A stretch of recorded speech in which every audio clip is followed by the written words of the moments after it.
Once the hardwood is installed, we start sanding.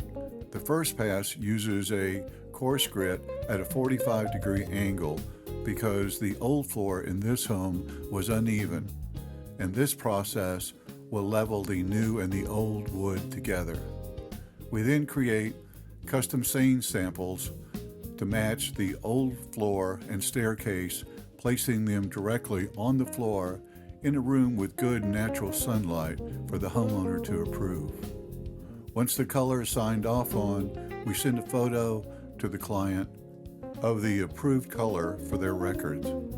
We then begin sanding with the grain, using progressively finer grits to smooth and prepare the surface for staining. To enrich the color, we water pop the floor, raising the grain so that the stain penetrates evenly. The custom stain is applied by the first installer and then wiped off by the second installer.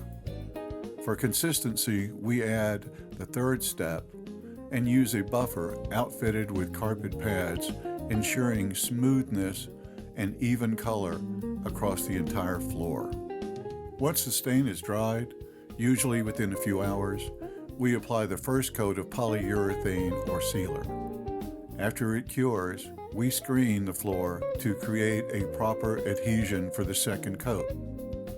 During this stage, we also remove all protective plastic and install new shoe mold, either primed white or stained, whichever matches the baseboards.